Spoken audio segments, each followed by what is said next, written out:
Halo teman-teman, welcome back to my YouTube channel. Jumpa lagi dengan saya Dr. Budi.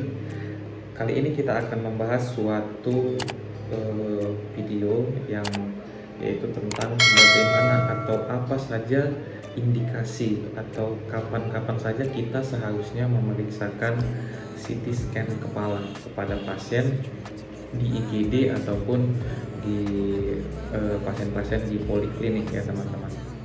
Jadi CT scan kepala sebagaimana kita ketahui merupakan suatu media penunjang ya teman-teman, atau pemeriksaan penunjang untuk mendiagnosa berbagai penyakit di sepanjang rongga kepala ya teman-teman. Banyak juga pemeriksaan-pemeriksaan lain, contohnya pemeriksaan foto schedule, foto waters, ataupun pemeriksaan penunjang yang lain. Tetapi CT scan kepala sangat detail untuk dilakukan sehingga hasil pemeriksaan pun bisa mendiagnosa lebih dalam dan detail ya teman-teman. Jadi pemeriksaan CT scan tidak sembarangan untuk dilakukan teman-teman, karena mengingat radiasi yang dihasilkan dan juga biaya pemeriksaan yang begitu tinggi. Jadi biaya operasional yang tinggi merupakan suatu pertimbangan untuk melakukan pemeriksaan CT scan kepala ya teman-teman. Jadi dokter harus bisa memilah atau memilih kapan-kapan saja seharusnya dilakukan pemeriksaan CT scan kepala. Jadi yang pertama adalah pada kondisi kecelakaan lalu lintas. Nah, pada kondisi kecelakaan lalu lintas ada suatu indikasi di mana kita harus melakukan pemeriksaan CT scan kepala, yaitu di mana ketika adanya muntah, kemudian adanya penurunan kesadaran, kemudian riwayat pingsan. Nah, ini harus kita lakukan pemeriksaan CT scan kepala.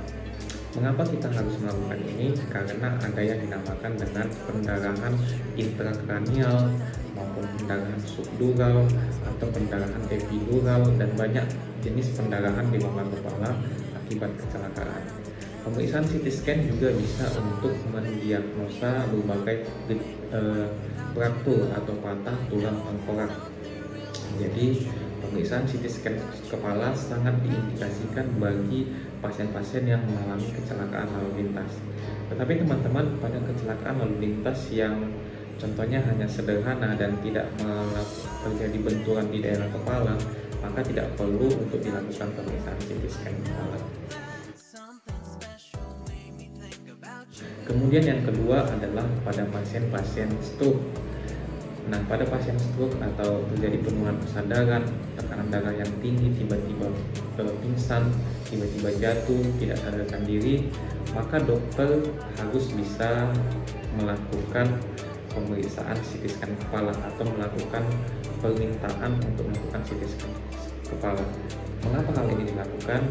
Ini terkait dengan pemberian terapi. Sebab pemberian terapi untuk stroke pendarahan dan stroke penyumbatan itu berbeda.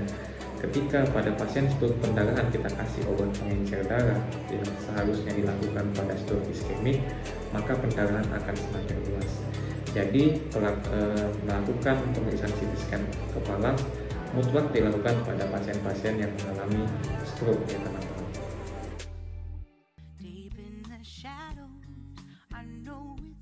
Yang ketiga adalah pada pasien-pasien tumor kepala. Pada pasien-pasien tumor atau dokter mensangkakan ini tumor, maka wajib dilakukan pemeriksaan CT scan kepala. Apa-apa aja gejala tumor kepala ini?